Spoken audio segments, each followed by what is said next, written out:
안녕하십니까. 국가 원장 맡고 있는 박상태입니다. 힘드시죠? 일단은 앞서 영어과 원장님께서 입시의 어떤 주요점에 대해서 많이 말씀을 해주셨을 거라고 보고 저는 이제 주로 국어 위주로 핵심만 또 수학도 해야 되니까 말씀을 드리도록 하겠습니다. 예비고의 고3을 위한 국어 공부인데 이제 우리 아이들 예비고이죠. 2023년, 2024년 대입에서 우리 아이들은 2024년 수능을 보게 될 거고요. 그리고 내신과 수능의 양강체제라는 건 아마 영어과에서 이미 들었던 이야기이실 겁니다. 다음 페이지로 한번 넘어볼게요. 이 얘기는 뭐 계속 들으셨죠? 정시 비율 40%까지 상승이 돼 있어요. 저희가 어차피 전국 단위 설명회가 아니고 저희 지역의 한정된 이야기를 좀 드리려고 하는 거니까 거기에 맞춰서 좀 말씀을 드리면 저희 아이들이 진짜 수능 공부를 안 하거든요. 내신 따라가기도 바빠요. 사실은 내신도 잘 못 따라가고 있는 아이들도 많대요. 그러니까 아이들이 그런 얘기를 해요. 엄마, 아니 무슨 내신 따라가기 힘들어 죽겠는데 언제 수능 공부하고 있어요. 저 못하겠어요. 힘들어요. 제가 이제 어젯밤에도 어떤 그 예비고이 학생이랑 카톡을 되게 주고받았는데 뭐 지난 중간고사 좀 망쳐서 있으면서 내신을 좀 적고 수능을 좀 해보려고 한다. 뭐 그런 얘기를 하더라고요. 선택할 수도 있죠. 그런데 제가 그 친구한테 그런 얘기를 했죠. 수능이라고 하는 거가 그것만 하자면 그 당일날 네가 최고의 퍼포먼스를 내야 될 텐데 만약 그러지 못하면 어떡해야 돼? 결국 둘 다 해야 된다. 그게 좀 잘 달랬었거든요. 그러니까 내신만 하려고 하거나 그게 아니면 수능만 하려고 하거나 우리 아이들 머리에는 그거밖에 없는 것 같아요. 그리고 어떻게든 허락을 받고 싶어 하죠. 내 책임만 물을 수 없으니 부모님이 허락해 주셨으니까 그때부터는 내가 저렇게 한번 해볼란다. 이런 식의 어떤 마인드인 것 같아요. 그런 식으로 나오면 떼찌떼찌 해주셔야 합니다. 엄하게 남들 다 하는 걸 왜 나만 못한다고 하냐고 엄하게 떼찌떼찌 해주시기 바랍니다. 그런 거가 전반적으로 보편적인 학생들에게 제시돼야 될 이야기입니다. 그러니까 내신만 하려고 하는 학생, 내지는 또는 정시만 하려는 학생, 특별한 상황들이 존재는 하겠지만 하는 데까지 해보는 건 나쁘지 않다. 나쁘지 않은 게 아니라 필요하다. 그렇게 말씀을 드리고 싶습니다. 여기 이미 수치에서 보이시지만 기존 수시 대비 어쨌든 정시 위주의 전형이 굉장히 높아졌죠. 그렇기 때문에 내신만 하려고 하는 친구들 문제 있고요. 그 다음에 아까 말씀드렸던 대로 정시만 하려는 경우에 그 정시에서 당일 컨디션이 굉장히 중요하죠. 그때 최고의 퍼포먼스를 낼 수 없을 때 위험성이 있기 때문에 기본적으로 어느 정도 따보고 갈 수 있다면 끝까지 좀 놓지 않는 것도 중요한 요인이 아닐까 하는 생각이 듭니다. 두 번째, 내신 중심 교과 전형의 수능 최저 등급을 요구하고 있다는 건데 이것도 이미 앞서 나온 말이겠지만 기존의 수시에서는 들어간 학생들이 정시 성적 필요 없는 상태가 꽤나 많았죠. 그런데 지금은 그렇지 않다. 지금은 최저 등급을 요구하고 있다는 겁니다. 앞서 설명 들으셨는지 모르겠지만 수시에서는 수능의 최저 등급이라고 하는 개념이 뭐냐면 예를 들어 내신도 반영할 거고 생기부도 반영할 거고 그 다음에 뭐 저서가 있다면 저서도 반영할 건데 최저 등급을 넘지 못하면 너가 나머지 성적이 아무리 좋아도 넌 불합격이야 라고 얘기해 준다는 거죠. 그렇기 때문에 최저 등급이라고 하는 건 최소한의 펜스다라고 생각하시면 돼요. 보통 학교별로 사정이 다르지만 지원 학생의 40 내지 60% 정도가 만족하는 그런 조건입니다. 그래서 모든 지원생들이 당연히 맞출 수 없다라는 거고 이런 것들을 요구하는 학교들이 많아진다는 거는 어쨌든 내가 내신이 아무리 좋아도 내가 원하는 학교에 떨어질 수도 있다는 가능성이니까 항상 이런 부분들에 염두를 할 필요가 있다라는 거죠. 그리고 이런 것도 있어요. 수시 전형에서 최저 등급을 맞추지 못해서 선발할 인원이 아예 없다. 그러면 공석이 되잖아요. 정시 넘어갑니다. 그런 식이에요. 그렇기 때문에 나중에는 뭐 수시랑 정시가 5대5 막 이런 식으로 되는 학교들도 있습니다. 그런 상황들도 있다는 걸 기억해 주시면 되겠습니다. 자, 수능 비중 높아졌다는 얘기는 뭐 다시 한번 재차 강조드립니다. 자, 학생부 종합전형 공정화인데 이것도 아마 앞서 나왔던 얘기가 아닐까 싶어요. 근데 이제 우리 아이들 이제 대학 갈 때가 좀 특이한 게 있습니다. 전문가들이 이렇게 얘기합니다. 내년 고3은 축복받았다. 왠지 아십니까? 이미 들으셨나요? 모르시나요? 지난 2년간 대학들이 선발하고자 하는 인원들을 제대로 선발하지 못했습니다. 그래서 주어져 있던 자기에게 선발할 수 있는 녀석들을 제대로 선발하지 못해서 그것이 2월대 지금 내년 고3에게로 팍 하고 몰빵됐습니다. 그래서 학령 인구라고 하는 게 뭐냐면 그해 수능을 보는 학생들의 총수를 말하는데 그 학령 인구 대비 상위권 대학에서 모집하는 인원수가 최다입니다. 그래서 그 어느 때보다 대학 가기 쉬워진 해다라고 얘기하고 있습니다. 그리고 예비고의 학생들만 대상으로 좀 더 얘기를 드리면 거기서 이제 비율이 약간 감소는 좀 하겠죠. 그러니까 이제 이게 내년 고3들 방금 제가 말씀을 드린 거니까. 근데 예비고일 학생들 같은 경우도 어쨌든 간에 기본적으로 저희가 한 5년 전 또는 내지 7, 8년 전에 상위권 학생들이 치받았던 그 숫자나 그 부담감에 비해서는 그래도 조금은 여유롭게 좀 경쟁할 수 있는 가능성이 생겼다고 봅니다. 그게 이제 총원수 때문에 그런 거거든요. 그런 부분들이 좀 변수로 있다. 그런 것도 좀 드리고 싶은 말씀입니다. 자소 축소, 그 다음에 교사 추천서 폐지, 수상 경력 간소화, 봉사활동 특기사항 기재 폐지, 자율동아리 기록량 간소화 같은 부분들, 이런 부분들은 아이들에게 부담감을 좀 줄여줄 거예요. 왜냐하면 비교과 영역을 이제 쌓는 그런 어떤 시간적 소비를 좀 줄일 테니까. 하지만 뭐 그렇다고 해서 학종이 없어지는 것은 아니기 때문에 과목별 세부 특기 사항이나 또는 담임 선생님들이 써주시는 행동 특기 사항 있죠? 이런 부분들이 아마 그 대체적으로 여전히 생기부에 대한 관심은 좀 필요하다라는 생각이 듭니다. 그런 거 말씀드리고요. 자, 그다음 논술이랑 특기자 전형의 축소입니다. 이거 점점 축소되고 있었어요. 그러니까 이제 특기자 전형 대표적으로 영어 특기 전형 제일 많았어요. 그러니까 이제 토플 성적으로 뽑는 그런 거. 근데 이제 그렇게 많이 뽑진 않았어요. 뭐 한학과 정원이 60명이면 뭐 한 2명, 3명 영어 특기 전형 그렇게밖에 안 뽑았고, 논술 같은 경우에는 한 전체 정원 60명이면 5명 내지 7명 그 정도를 선발했어요. 근데 이제 고등학교 2학년 자제분의 학부모님이시니까 논술 전형에 대해서 잘 모르실 수도 있는데, 앞으로는 뭐 이렇게 주목할 만한 전형이 분명 아닌 건 맞아요. 앞으로 학문이 없어질 거예요. 왜 없어질 거냐면 학교에서 논술을 가르칠 수 없으니까. 어쩔 수 없이 학원 다녀야 되니까. 그리고 교육부는 그런 거 제일 싫어하죠. 사교육 조장하는 걸. 그렇기 때문에 지금 대학들한테 뭐라고 지금 경고를 날렸냐면, 논술 전형 축소하거나 폐지하지 않으면 너네 대학에 지원금 없다. 이런 식으로까지 강경책을 쓰고는 있습니다. 그런데 오해하실 수도 있는데, 논술 전형은요 전국 단위로 보자면 굉장히 미미한 전형이에요. 한 5%밖에 안 돼요. 근데 우리는 제주도에 있는 대학을 보낼 게 아니잖아요. 전라도에 있는 대학을 보낼 게 아니잖아요. 그 대학은 애초에 논술 전형이 없습니다. 논술 전형이 있고 논술 전형을 준비한다는 건 좋은 대학을 준비하고 있다는 뜻이거든요. 무슨 말씀인지 아시겠습니까? 서울 소재 거의 대부분의 상위권 학교는요 그 비율의 편차만 있을 뿐 논술 전형을 거의 가지고 있어요. 근데 그게 과거에 비해 축소됐을 뿐이지. 그러면 여기서 좀 더 현실적인 얘기를 드릴게요. 저희 지역에서 어떤 애들이 논술 준비를 하는지. 일단은 모의고 성적은 좀 나오는데 내신 성적이 너무 난리가 난 거예요. 그래서 그 내신 성적 가지고는 교과든 학생부 종합이든 쓰기가 좀 애매한 거죠. 그래서 정시 파이터라고 우리가 흔히 얘기하는데, 그냥 정시만 준비하는 친구들 입장에서 수시 6개 그냥 공란으로 남긴다? 좀 아쉽잖아요.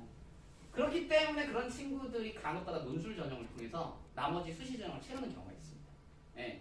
그리고 일반 학생들의 기준으로 말씀을 드리면 6개의 수시 지원 중에 보통 정석은요 2개는 상향, 2개는 적정, 2개는 하향입니다. 하향 전형을 보통 쓰는 경우는 내신 100, 그러니까 교과 전형을 말하는 거죠. 내년에 이제 하실 거니까 학생부 종합 전형은 적정이나 하향 전형이라고 보시고 싶습니다. 왜냐하면 비교과 영역 부분이 어떻게 평가받을지 알 수 없기 때문에. 그래서 보통 안전지향이나 하향 지원의 그 어떤 바로미터는 내신 성적을 기반으로 선발하는 전형이라고 보시면 됩니다. 그리고 이제 보통 적정이나 이제 소폭 상향 전형을 이제 학종으로 맞추고요. 그다음에 논술할 친구는 이제 상향으로 논술 카드를 쓰게 되는 거죠. 그러니까 문과 같은 경우에는 뭐라는 거냐면 인문 논술이라고 해서 이제 인문 사회 분야의 지문을 읽고 그냥 거기에 대해서 긴 글을 쓰는 겁니다. 글짓기가 아니고 답이 있는 논술. 그래서 뭐 비교하기 뭐 이런 것도 하고 분석하기도 하고 대안점 제시하고 뭐 이제 그런 여러 가지 어떤 문항들이 나오고요. 이과 논술 같은 경우에는 수학 문제나 수학 과학 문제 그런 것들을 이제 준비를 하는 겁니다. 그래서 이제 제가 매년 드리는 말씀이지만 우리 아이가 논술이랑 무관할 거다 이렇게 그냥 완전 놓고 계시다가 나중에 3학년 때 거의 9월에 원서 쓸 때쯤 돼서 야, 너 이게 좀 남는데 아니면 쓸 게 없는데 논술이라도 써볼래? 갑자기 그때? 그럼 그 될까요? 당연히 안 되죠. 그죠? 그러니까 전형 안에 분명히 있고 아직 완전히 사라진 것이 아니기 때문에 어느 정도 염두에 둘 필요가 있다. 그런 생각을 좀 말씀을 드려봅니다. 분명히 6개를 채우는 과정에서 기회의 카드를 작성될 가능성이 있다. 자, 그리고 이런 거 있어요. 성적이 좀 애매한 친구도 있습니다. 예를 들면 애매하다는 거라고 얘기하면 죄송스러울 수도 있는데 2점대 후반에서 3점대 초반 우리 아이들 중에 그런 성적대 있는 친구도 있을 거예요. 이 친구들이 수시를 딱 쓰려고 할 때 보통 이제 학교에 상담을 하면 붙을만한 학교들 쭉 얘기해 줍니다. 뭐 한성대, 서경대, 뭐 여학생이 뭐 동덕여대, 서울여대 뭐 그다음에 조금 높게 쓰면 뭐 상명대, 뭐 이렇게까지, 뭐 명지대도 뭐 나와요. 그런 얘기들이 막 나와요. 그런데 다 되게 좁게 붙어 있는 학교들이에요. 뭐 예를 들어 서울여대랑 도전여대 붙으면 어디 보내실 거예요? 아니, 저 여학생이다. 네, 여학생 다행이다. 여학생 자제분을 데리고 오실 줄 알았습니다. 서울여대 도전여대 붙으면 어디 보내실 거예요? 서울여대. 뭐 특별히 이유가 있으니까 집이 가까워. 아 그냥 느낌적으로. 그냥 근데 사회에서는 동급이거든요. 네. 그러니까 사실 차이가 없다고 봐야 되는 거죠. 아 근데 동성여대랑 서울여대 현재상 동일학과가 있다면 또 완전 똑같은 거지만 뭐 약간 여긴 있고 여긴 없고 하면 좀 그것도 선택사항이 될 수는 있겠죠. 그러니까 뭐 어쨌든 그러면 6개를 다 붙는 학교로 지원할 거냐? 그게 좀 뭐 의미 없는 얘기 아닙니까? 6개 다 붙어서 뭐 합니까? 제가 가르치는 학생 중에 한 명 딱 6개 다 붙은 거 본 적 있어요. 근데 다 고만고만한 학교예요. 그래서 아니 뭐 원서 이렇게 썼니? 좀 뭐 모험도 좀 해보고 걔가 재밌는 얘기를 하더라고요. 선생님 저는 제 인생이 오늘 이때 다 쓴 것 같아요. 그러면서 막 좋아하는데 속으로 제가 아휴 그러면서 아니 그 6개를 다 붙었다고 좋아할 게 아니잖아요. 어차피 한 학교밖에 못 가는데. 자 제가 논술 얘기 드리다가 조금 샜는데 어쨌든 너무 뭐 다 남의 얘기다. 저건 뭐 그냥 공부 되게 잘하는 애들 얘기다. 이렇게 생각하시면 안 되고요. 수능 성적이 3등급 이상을 좀 마크하고 있는 과목이 최소 2과목 이상이라면 기회 카드로 하나 정도 또는 2개 정도 생각해 볼 수도 있다. 그렇게 생각합니다. 왜냐면 아까 말씀드렸던 성적대가 인서울을 교과로 쓰기에 조금 애매한 성적이거든요.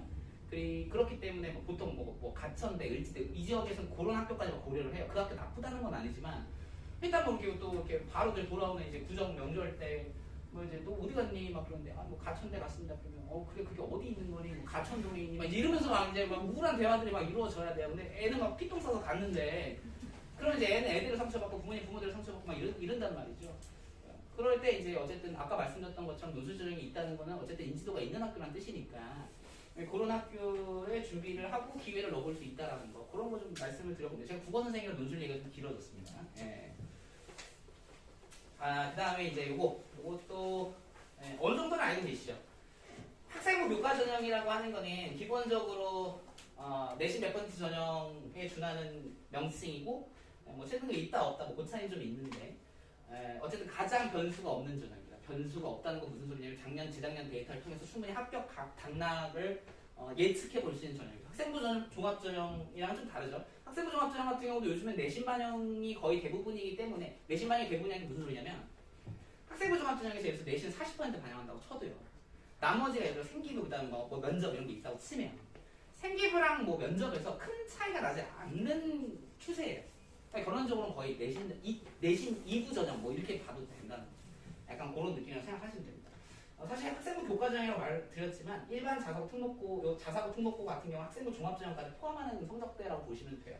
그래서 저희 가까운 자웅, 창동, 뭐 그다음에 뭐 누원, 뭐 정의, 용화 이런 학교들 있죠. 이런 학교들 일반고잖아요, 그죠? 이런 거는 이제 한 1.8등급, 문과 기준 1.8등급 정도가 문턱에 붙어 있습니다. 아까 제가 잠깐 언급했던 교과로, 내신으로. 그리고 이과는 3.0에서 3.1등급까지는 그래도 내신 100으로 좀 비벼볼 수 있다. 그렇게 말씀드릴 수 있습니다. 자사고나 특목고 같은 경우에는 학생부 종합전형의 어떤 내신 성적을 좀 말씀드려 놓은 거예요. 그 다음에 정시수능 성적으로는 지금 어쨌든 문이과 이제 폐지됐고 통합수능 선택형 수능에서 약간 이제 성적의 어떤 약간의 변폭은 있겠지만 그래도 우리가 서울 소재 대학들의 모집 정원들을 예측하고 그 안에서 이제 상위 이제 23% 안에 드는 아이들의 숫자를 고려해 볼 때 3등급 정도 전과목에서 맞춰주면 정시로도 뚫을 수 있다. 이런 식으로 이해를 하시면 된다는 거죠.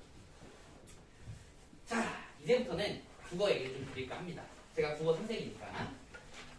일단은 지금 바뀐 수능, 지금 우리 아이들, 제가 가르치는 아이들 일주일에 한 번씩 모의고사 풀리고 있는데, 지금 선택형 수능 모의고사는 기출이 누적된 게 올해가 유일해요. 그러니까 그 이전 해들에 대한 기출 모의고사는 다른 학년들 거는 그냥 그 기존 모의고사 형태를 그대로 유지하고 있어요. 그러니까 지금 우리 아이들이 지금 저한테 배우는 친구들 중에 모의고사 보러 오는 친구들이 선택형 수능을 보고 있는 건 아니고요. 기존에 그냥 누적되어 있는 보편적이고 과거적인 어떤 그런 그 모의고사를 보고 있습니다.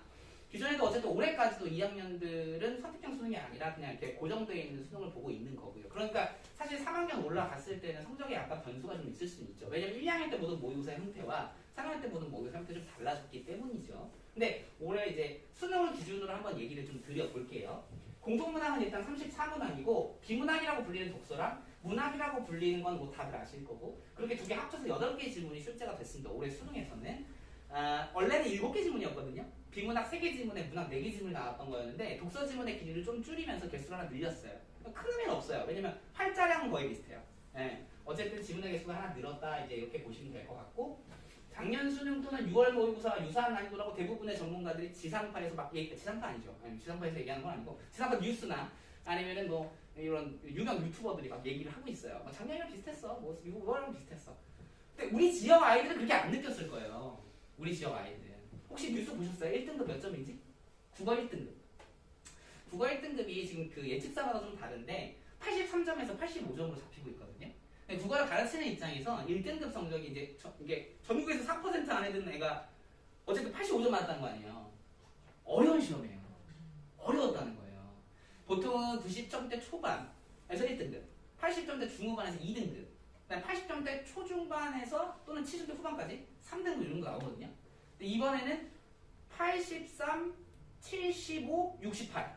3등급이 68점. 그런 걸 생각해보면 우리 어려웠다는 건데 심지어 여기다 하나 더 보탤게요. 요거는 전체 수능을 응시하는 친구들 중에 30% 정도 차지하는 질서인데 견인한 성적이에요. 그러니까 걔네들 빼버리잖아요. 그럼 어떻게 될까? 올라갈까요? 내려갈까요? 당연히 내려가죠. 그러니까 아마도 1등급 받는 친구들의 대부분 그거 궁금하시죠? 1등급 비율이 재수생들이 좀 더 높아요. 현역들보다. 아무래도 정시 강세니까. 그러니까 아마도 우리 그 임금고등학교 다니고 있는 친구들 중에 전교권하는 성적이 들었던 친구들이 이번 수능에서 아마 80점 넘기기가 무척 어려웠을 것이다. 그렇게 예측을 해볼 수 있다는 거죠. 어렵습니다. 굉장히. 그 다음에 표준변환 점수 뭔지 아세요? 표변이라고 부릅니다. 오, 이거 어제 잘하는구나. 네, 우리 학부모님들 잘 모르실 수 있으니까 가볍게 좀 설명을 드려볼게요. 아까 수시에서는 수능 성적을 등급으로 반영하거든요. 그런데 이제 우리 정시에서는요. 원점수 반영하지 않습니다. 원점수는 나오지도 않아요, 성적표에. 예. 원점수 반영하지 않고 표준 변환 점수와 누적 백분이라고 해서 누백을 반영합니다. 누적 백분위가 뭐냐면 1등급이 4%라고 하면 누적 백분위가 96%가 나와요. 내가 1등급 받았으면 내가 96% 나와요. 맨 밑으로 96%가 있다는 얘기예요. 예. 그러니까 내가 4% 안에 들었다 그 소리죠. 내가 98% 맨 밑에 98% 있다는 거예요. 그걸 가지고 선발하거나 표준 변환 점수 선발을 하는데 표준변환 점수가 뭔지 말씀드려볼게요. 이번에 한번 제대로 얘기해보자고요. 예를 들어서 국어 100점 만점에 그 모든 응시생의 평균 성적이 60점이었다고 가정을 해볼게요. 그럼 60점이 전체 성적 분포의 정가운데 지점이잖아요. 이 정가운데 지점을 100점이라고 부여합니다. 100점이라고. 그럼 이렇게 100점이라고 부여한 상태에서 1등급 받은 친구가 어느 정도 지점에 속해 있는지를 보면 올해 수능 기준으로는 국어 1등급이 134점이에요. 그러니까 평균치에서 34포인트 떨어져 있다는 얘기거든요. 이해됩니까? 무슨 말인지? 오케이. 자, 그러면 평균치에서 간격이 좁게 1등급이 위치할 때가 있을 거고 평균치에서 간격이 굉장히 멀리 벌어져서 1등급이 존재할 때가 있겠죠? 그게 어떤 거냐? 평균치에서 1등급이 별로 차이 나지 않게 가깝게 존재한다는 건 그 시험이 굉장히 쉽다는 거죠. 다시 반대로 평균치에서 1등급의 거리가 상당히 멀다면 변별력이 확실한 시험이었다는 거고 잘 본 애들은 잘 봤지만 못 본 애들은 대부분 다 밑으로 깔았다는 얘기거든요. 그렇기 때문에 간격이 벌어지는 거예요. 이해되시죠? 그럼 이런 복잡한 걸 도대체 왜 만든 거냐? 머리 아프시잖아요. 그죠? 이유가 뭐냐면 국어를 공부하는 친구들과 영어를 공부하는 친구들을 난이도별로 한번 생각해 볼게요. 국어 공부하는 어려움과 영어 공부하는 어려움 되게 추상적이잖아요. 그렇죠? 그런데 대학들은 그걸 어떻게든 가려내야 되거든요. 과목별 편차를 가려내야 되거든요. 그렇기 때문에 국어가 더 어려웠는지 수학이 더 어려웠는지를 비교하기 위해서 그 비교치를 표준변환 점수라는 개념을 만든 거예요. 그래서 국어는 이번에 1등급을 받으면 134에서 136점 정도를 받을 수 있고요. 수학은 이번에 1등급을 받으면 136에서 138점 정도를 받을 수 있거든요. 그러면 이게 무슨 말이냐? 영어랑 수학 중 수학이 더 어려웠다가 되는 겁니다. 무슨 말인지 이해되십니까? 네. 그래서 서로 공부할 수 있는 방법이나 공부의 난이도가 다른 과목들을 표준화해서 상호 비교할 수 있게 만든 개념이 표준변환 점수다라고 이해를 하시면 되는 거죠. 요거 하나 반드시 알아가셨으면 오늘 진짜 거의 설명해. 표준변환 점수는 내가 진짜 확실하게 그 파머리 선생님이 진짜 잘 설명해줘가지고 다 이해했어. 이렇게 이해하시면 됩니다. 네. 그래서 표준변환 점수가 높은 게 굉장히 중요합니다. 왜냐면 상위권에서는 1, 2점 차가 당락을 결정하기 때문에 그 표준변환 점수를 잘 맞을 필요가 있다는 거죠. 다시 말해 어려운 과목에서 나 혼자 잘 보면 표준변환 점수가 굉장히 높은 거고, 그죠? 쉬운 과목이었는데도 불구하고 내성적이 깔았다. 그럼 나의 표준 변환 점수는 정말 마이너스 옵션으로 어마어마하게 내려가 버리는 거죠. 그죠? 재수각이. 네, 그렇게 생각을 하시면 된다는 거예요.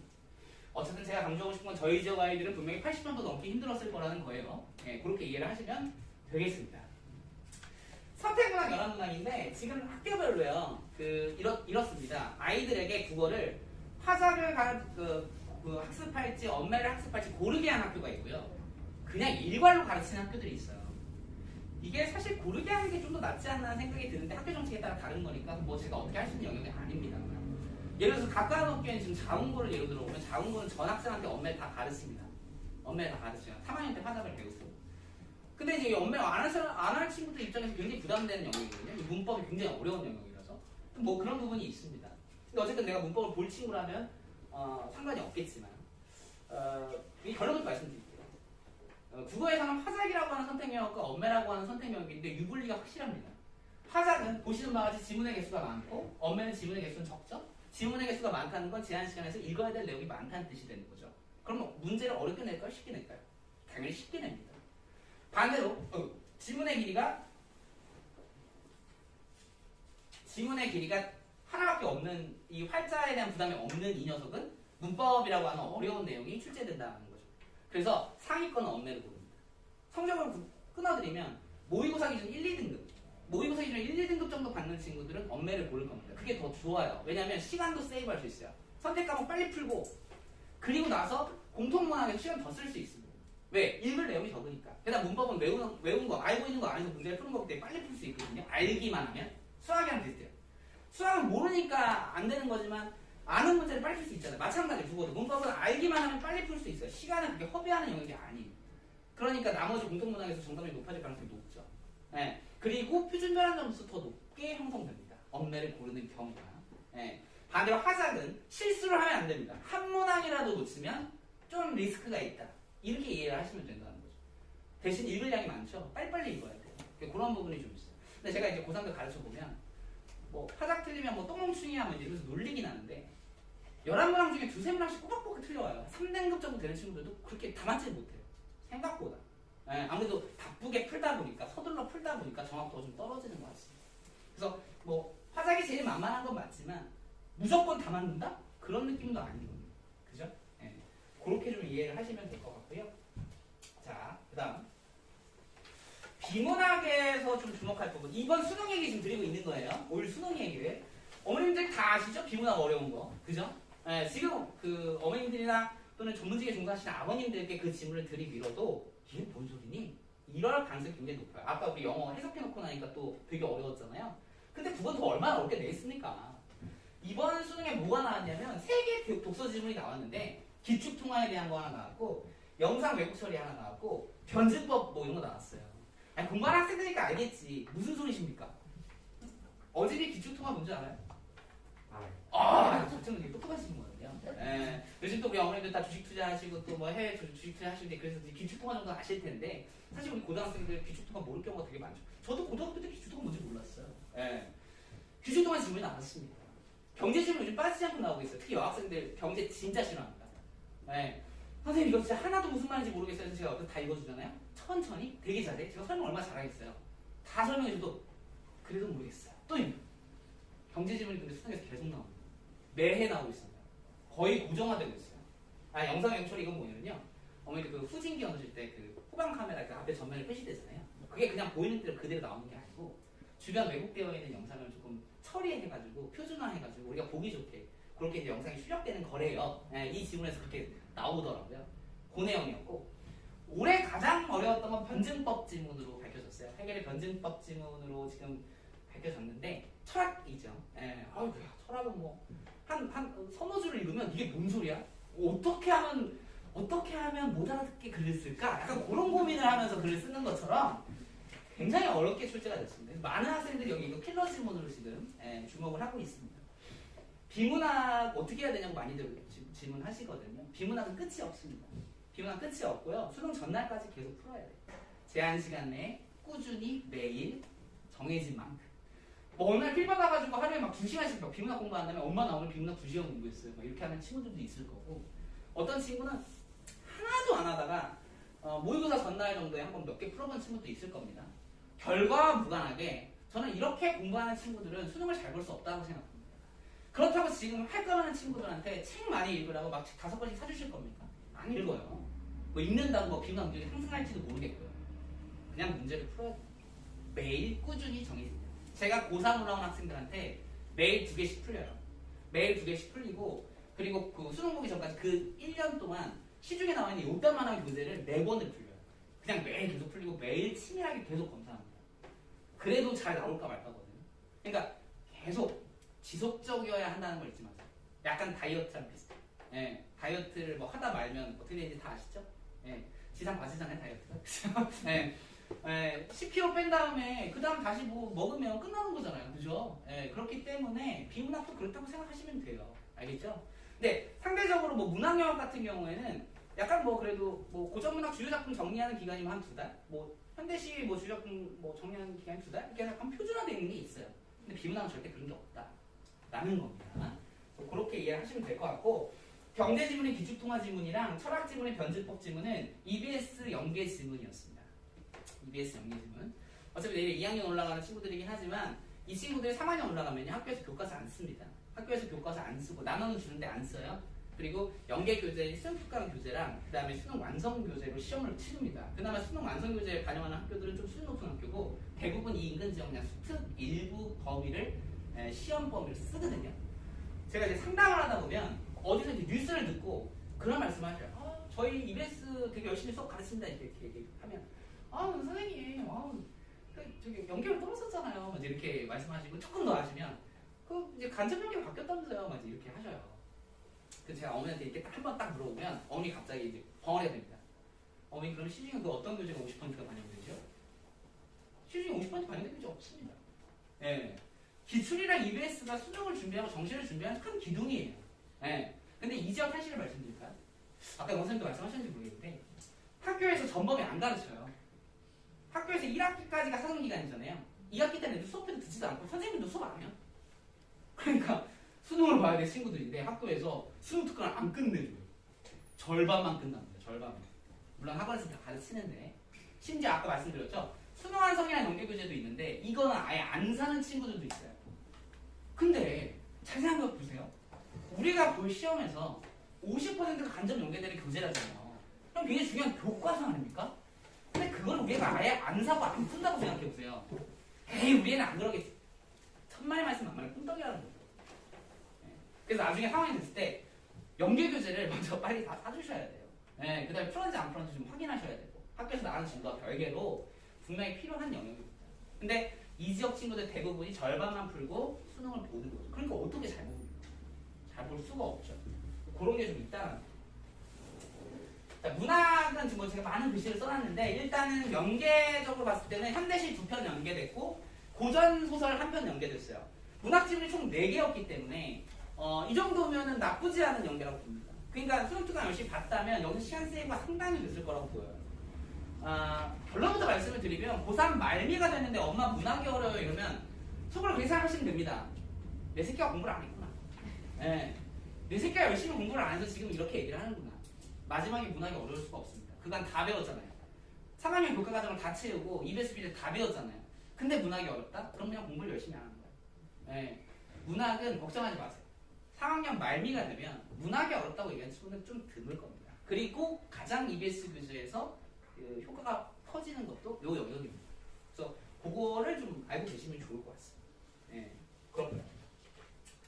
선택하면 유불이 아까 말씀드렸죠? 네, 이거는 제가 이렇게 문서해 놓은 건 집에 가서 다시 찬찬히 훑어보실 때 학생들과 논의하실 때 좀 활용하라고 드린 말씀이고요. 그냥 그게 정답이에요. 1, 2등급이면 엄매 고르세요. 그리고 그 이하면 화장을 고르시면 됩니다. 네, 아셨죠? 그렇게 하시면 될 것 같습니다.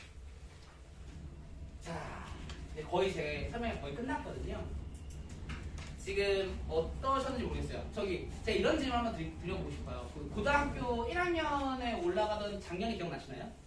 우리 아이들이 이제 중학교 때, 고등학교 올라갈 때 많은 기대들을 하셨죠. 애가 이제 고등학생이 되니까 공부를 더 열심히 하겠지. 지 진로 탐구에 열심히 매진을 하겠지. 노력을 하겠지. 뭐 이런 생각들 많이 하셨죠. 이미 뭐 지금 아이들이 첫째 자제분이 아니고 둘째나 셋째인 경우들도 있을 테니까 이제 그렇게 많이 경험하신 분들은 아이들에게 속으면 안 된다는 것은 아마 잘 아실 거예요. 예. 좀 많이 속으셨잖아요. 1년 동안 속으셨잖아요. 그쵸? 우리 아이가 중학교 때부터 고등학교 때 공부를 매진할 거고 굉장히 열심히 할 거다라고 착각하셨는데 그 착각이 제대로 들어맞았잖아요. 그쵸? 아닌데요? 저희 애는 왔더니 완전 눈에 불을 켜고 공부하던데요. 그거 진짜 박수 쳐드리고 싶어요. 진짜 전생에 돈을 쌓으신 분입니다. 예. 그게 안 된다는 거죠. 애들은 그냥 계속 그 분위기가 처음에 조금 잠깐 살짝 설레고 약간 긴장되다가 한두 번 시험을 치르면서 그냥 다시 그 수렁으로 줄고. 그래서 내신 때만 공부하는 온앤오프가 반복되는 거죠. 요즘 뭐 예능 중에 온앤오프도 있던데. 그러니까 그런 과정에 있었을 거예요. 내신 때만 공부하고 수능 공부 전혀 체계적으로 하지 않는 학생들 있죠. 아니, 그러니까 내신은 안 하더라도 수능 공부를 꾸준히 하든가. 그것도 아니에요. 근데 이런 문제가 있어요. 나중에 이제 2학년 뭐 2학기 정도 갔는데 내신 성적이 진짜 황망하다. 아, 이거 갖고는 진짜 안 되겠다. 이런 때가 올 거 아닙니까? 그런 때가 만약에 온다면 정말 슬픈 일이지만 그러면 이제 정시 올인을 이제 택할 수밖에 없겠죠? 근데 문제가 뭐냐면 정시는 이 내신만큼의 압박감이 없잖아요. 그러니까 뭐 다음 주에 시험에 애들이 그 코피 터지면서 공부하잖아요. 내 새끼 참 예쁘다죠. 이런 생각도 하실 거고. 애들이 공부할 때 제일 예쁘잖아요. 그죠? 근데 이제 수능 공부에 매진하는 친구들은 그런 타이트함이 조금 부족해요. 네, 그런 게 조금 있어요. 그러니까 그 타이트함을 잘 긴장감을 유지해 줄 수만 있다면 그것도 아주 좋은 방법이 될 수도 있다는 거고. 그래서 정시 위주로 만약에 가시겠다고 하시면 아이가 학교에서 치르는 시험만큼 긴장감을 갖고 공부할 수 있게 계속 어떤 보완책이 필요해요. 학원에서 계속 모의고사를 보고 있는지 확인할 필요가 있고, 아니면 그게 학원에서 만약 그런 프로그램이 아니라면 그러면 이제 계속 모의고사를 풀 수 있게 감시를 해주셔야 돼요. 그래야 계속 체크가 되거든요. 뭐 너 공부 잘하고 있어야 돼. 하고 있어요. 하고 있다고만 하는 거지 평가가 되고 있는 건 아니니까. 그죠? 그거를 좀 잘 말씀드리고 싶고요. 평상시 수능 공부를 하더라도 시간 제약 없이 편하게 문제 풀고 오답책을 자세히 하지 않는 학생들이 되게 많아요. 되게 많아요. 제가 십몇 년 만에 요즘 중학생들을 좀 가르쳐보고 있는데 이 친구들 굉장히 공부를 특이하게 하더라고요. 채점을 하라고 했더니 틀린 거에만 이렇게 찍찍 긋더라고요. 대부분 다 맞았고 틀린 것만. 그래서 저희가 생각한 채점 그런 게 아니잖아요. 빨간 펜으로 이렇게 뜯어가지고 맞았으면 막 이렇게 하고 틀렸으면 막 이렇게 하고 해야 되는데 연필로 그냥 툭툭 이렇게 하고 있어요. 이게 뭐야? 틀린 거 표시했는데요? 그래? 이거 정답 뭔데? 정답 안 봤는데? 문제를 왜 푸는지에 대한 개념이 없는 거예요. 내가 뭘 모르고 모르는 걸 빨리 확인하고 해야 될 걸 모르는 거죠. 걔네들이 학원 안 다녔을까요? 다녔겠죠. 근데 동그라미 왜 안 치냐 이랬더니 귀찮아요.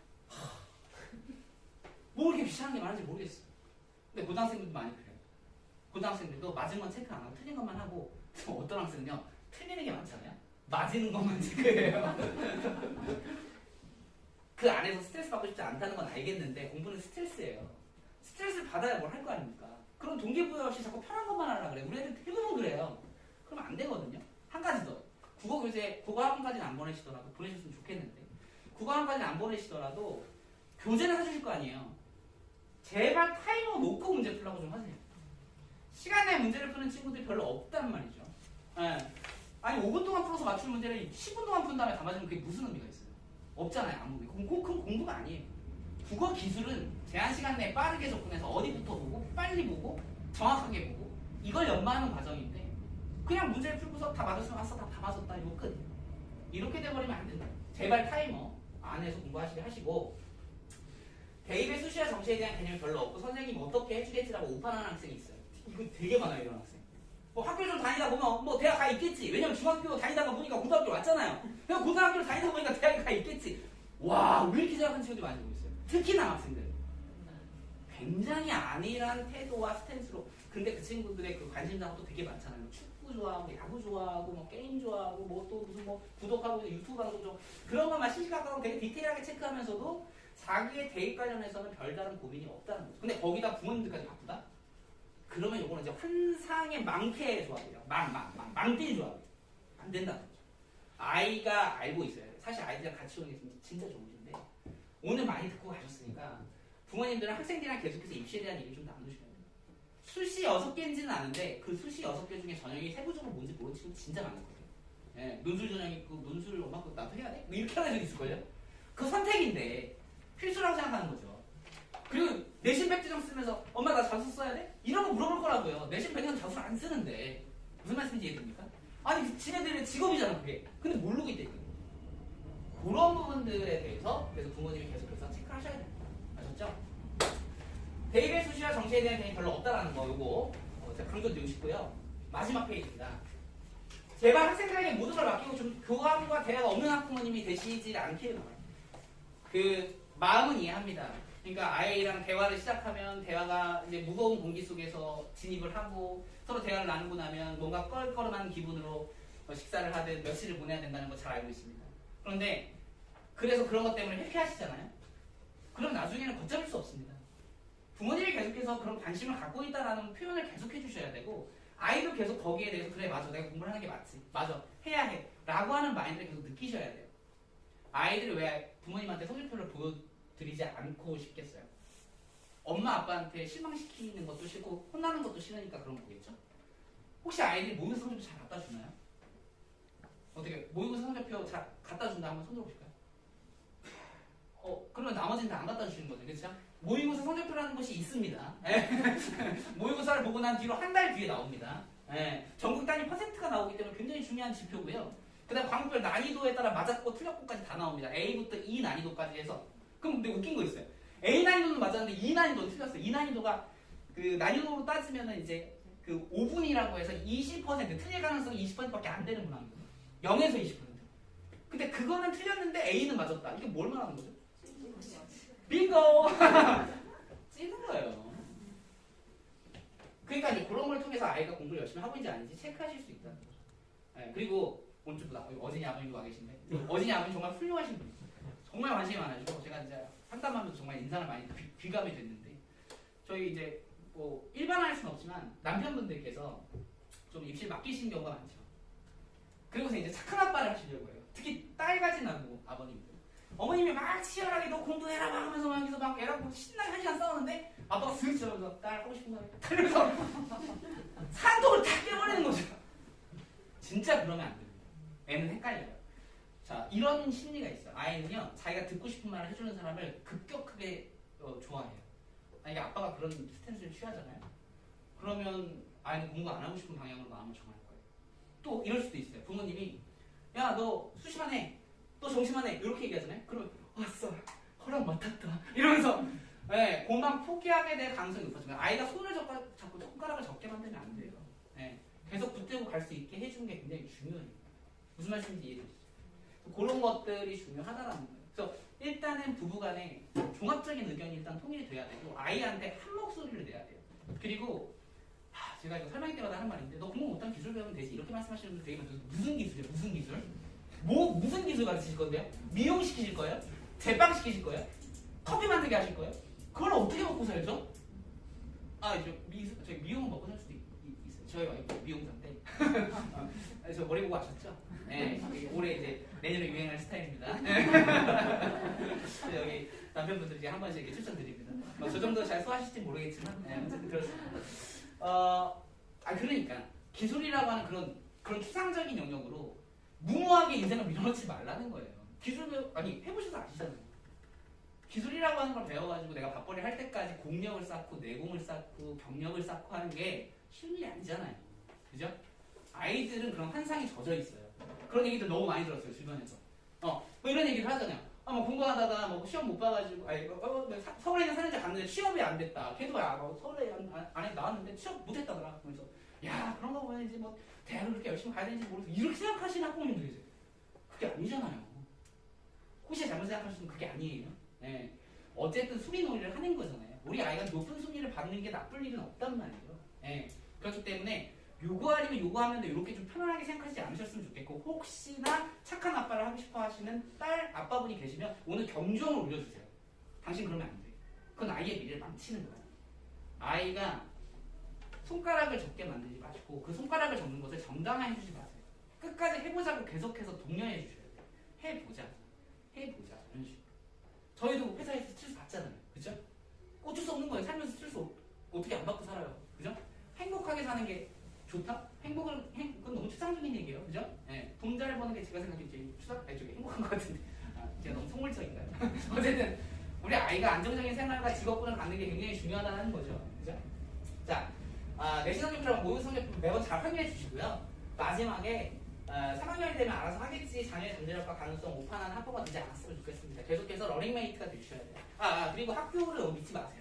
제가 학원 선생님이어서 학교 믿지 말라는 얘기가 아니라 아까 뭐 영어 선생님도 잠깐 얘기하시던데 학교가 모든 걸 다 매일 해주는 게 아닙니다. 예, 결국은 아이가 어떤 전공으로 갈지 그동안 무엇을 준비했는지 모의 성적이 얼마나 있는지에 따라서 마지막으로 결과적 진단을 해주는 거예요.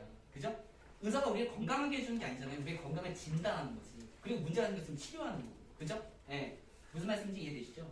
그러니까 우리는 말하자면 학생 옆에서 헬스 트레이너 같은 역할을 해줘야 된다는 거죠. 걔가 좀 지치지 않게 계속해서 좀 격려해주고 가끔은 당근도 가끔은 채찍도 좀 지혜롭게 물론 어렵습니다. 어려운데 제가 아까 드렸던 말씀처럼 심리적으로 어머님들도 지치시는 경우가 있어요. 아유 애랑 싸우기 싫어. 아유 네 맘대로 해 그래. 몰라라도 그런 거 하시면 안 돼요. 예. 그 불굴의 옥둥이처럼 애랑 다투더라도 계속해서 끌고 가셔야 된다는 거죠. 제가 이런 말씀 진짜 강력하게 드리고 싶습니다. 현장에서 강의를 오랫동안 했고 아이들이랑 늘 함께 호흡하는 이 어떤 생생한 전원이니까 제발. 그러니까 제가 아까 말씀드린 것처럼 막 전국단위 막 설명해서 막 무슨 상위권만 잔뜩 얘기하고 있고 이런 설명이 지금 아닙니다. 우리 아이들 현실을 말씀드리는 거고 그 아이들이 포기하지 않고 계속해서 열심히 해나갈 수 있다.